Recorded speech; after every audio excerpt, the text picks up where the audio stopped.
70歳を過ぎてようやく気づいたことがあります。それは長年住み慣れたこの家で私だけが幽霊になっていること。朝、食卓に並ぶ4つの椅子、そのうちの1つに座る権利が私にはもうないのかもしれません。お母さんは後でいいですよ。そう微笑む義理の娘の言葉。それは優しさではなく、私という存在を消すための丁寧な刃物だったのです。皆さんは自分の家の中で居場所を失ったことはありませんか？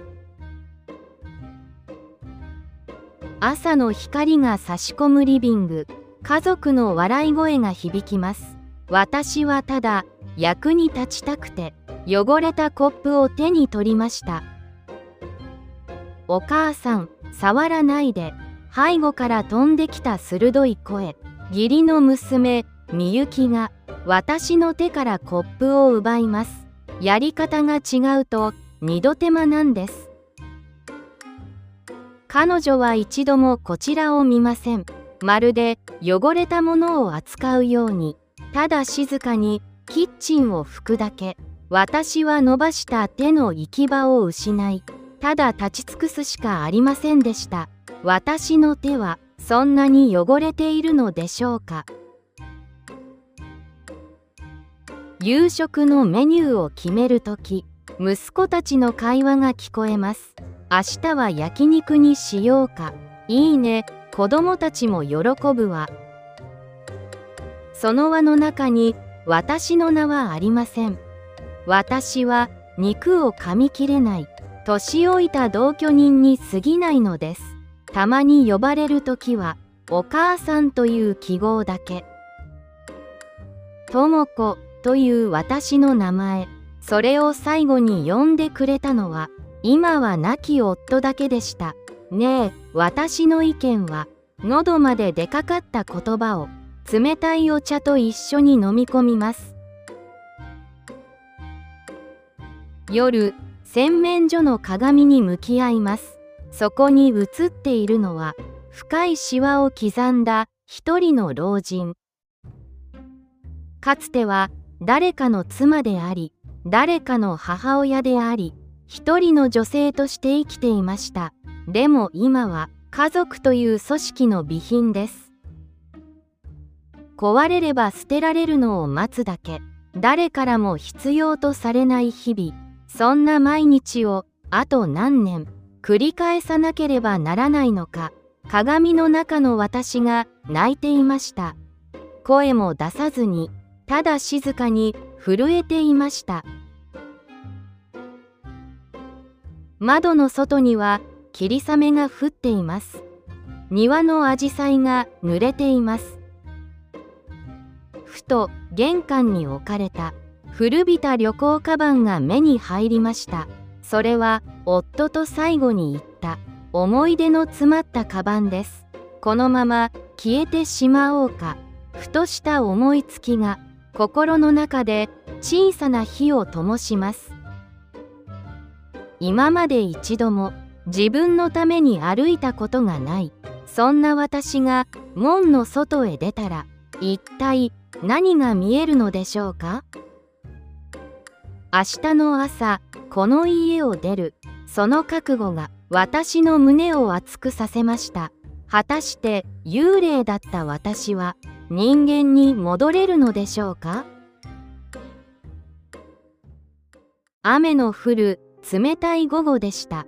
膝の痛みをそっとさすりながら一人で病院へ向かいました。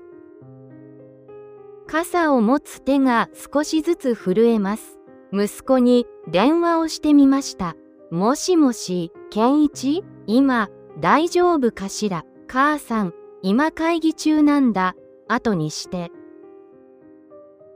切れた信号音だけが耳に残ります。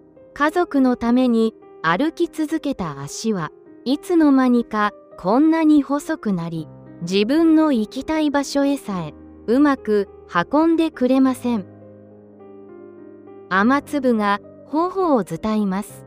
これは雨のせいでしょうか、それとも私の。びしょ濡れで家に帰ると、キッチンから良い香りがします。何か手伝おうとエプロンを閉めました。お母さん、座っていてください。みゆきさんの静かな拒絶。味付け、うちは薄味にしていますから。私が良かれと思って入れただし、彼女にとっては余計なもの。お母さんの時代とは違いますから。丁寧な言葉の中に隠された、もう関わらないでという本音。私は自分の家の台所で行き場を失った迷子のようです。ただお茶を入れることさえ許可が必要なのでしょうか。夜こっそり息子の破れた靴下を繕いました。昔のように喜んでほしくて。翌朝、洗濯機の上に置きました。これ直しておいたわよ。息子はそれを見るなり困ったような顔をしました。母さん、もうこういうのいいよ。新しいのすぐ買えるんだから。みゆきさんが横から言いました。衛生面も気になりますしね。私の指先に残った針の跡、それが急に痛み出しました。真心という言葉は今のこの家では死語のようです。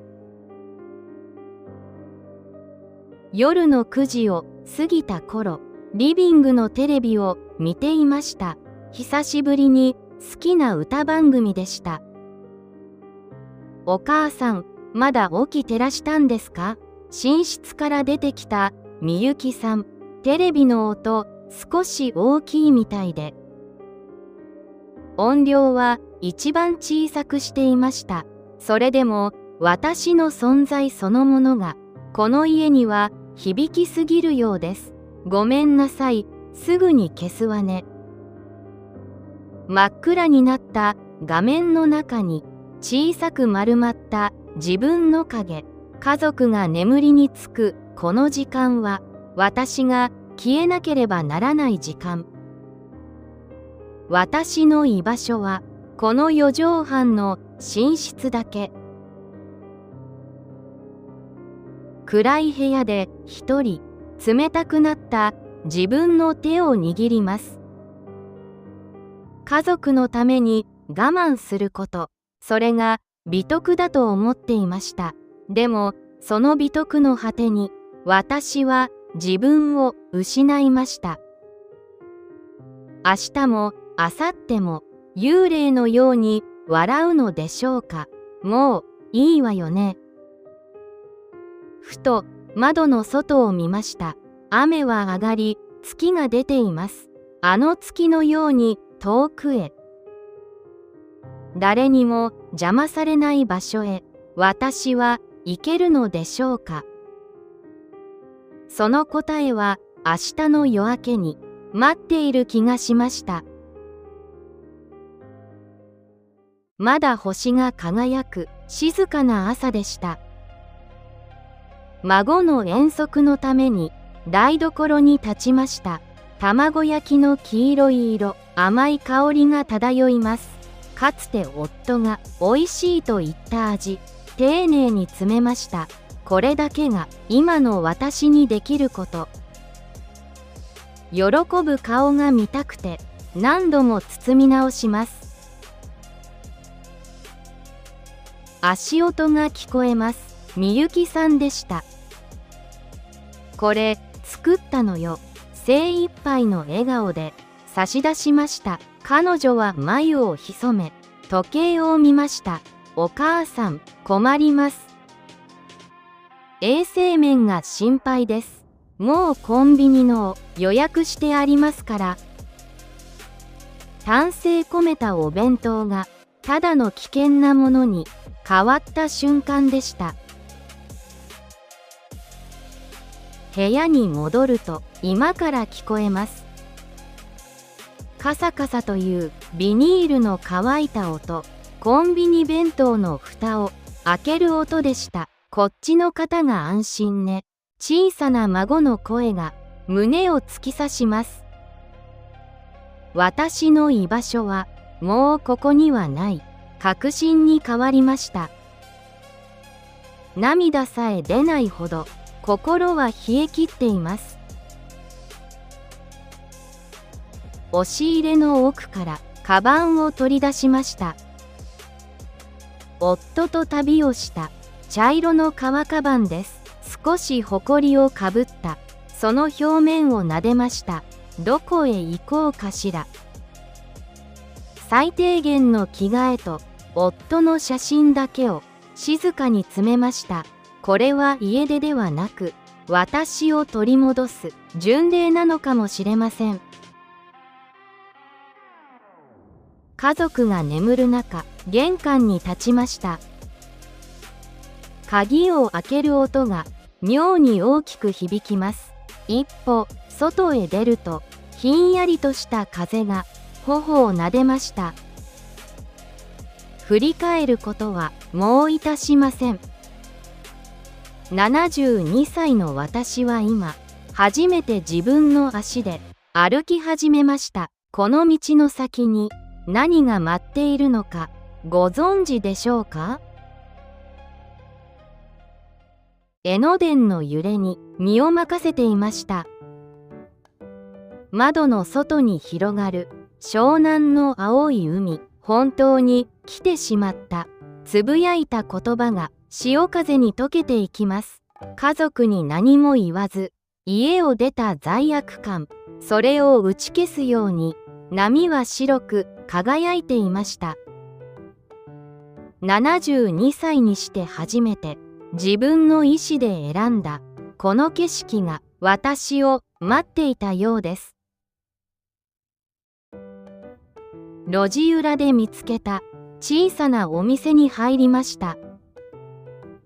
いらっしゃいませ。店主の温かい声。一人で外食なんて恥ずかしいと思っていました。きつねうどんを一つ。運ばれてきた木から立ち上がる湯気、一口含みました。誰の残り物でもない、私のためだけの温かくて優しい味。おいしい独り言が漏れました。それは自分を愛する魔法の味でした。海辺のベンチで少し休んでいました。すみません。若い女性の旅行客が声をかけてきました。そのカーディガン、色も形も素敵ですね。写真を撮ってもいいですか？お母さんではなく、一人の女性として褒められたのは一体何年ぶりでしょう。ファインダー越しに微笑む自分は幽霊などではなく、確かに生きていました。砂浜を歩きました。革靴が砂に沈みます。家族の世話も嫁への遠慮もここにはありません。私は私でいいのだ。寄せ返す波の音がそう言ってくれている。そんな気がしました。夫との思い出を慈しみながら新しい思い出を自分の足跡で刻んでいきます。私は一人ではありません。私自身がそばにいます。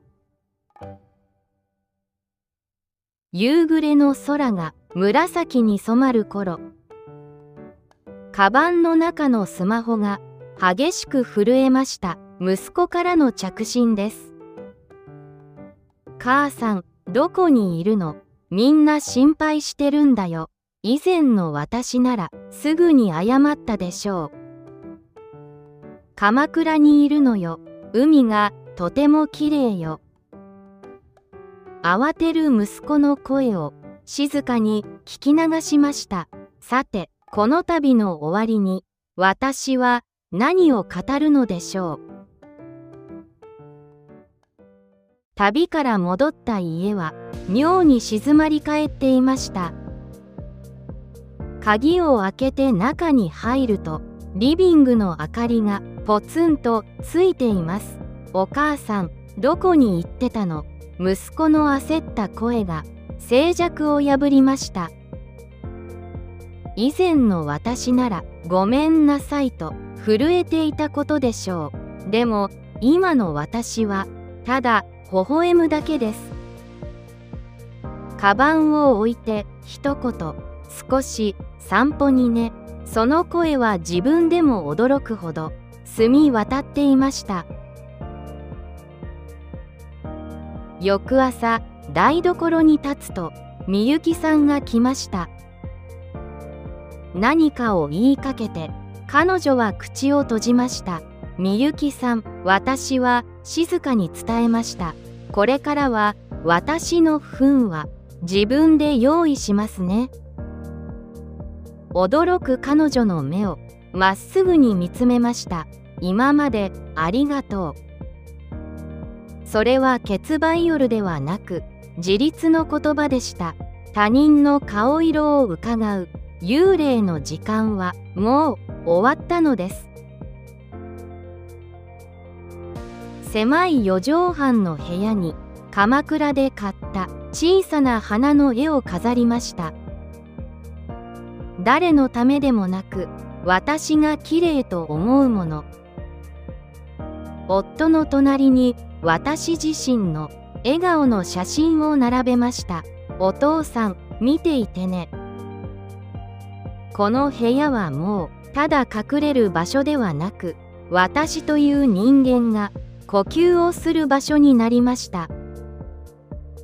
自分を大切にすること、それがこんなにも心を軽くするなんて。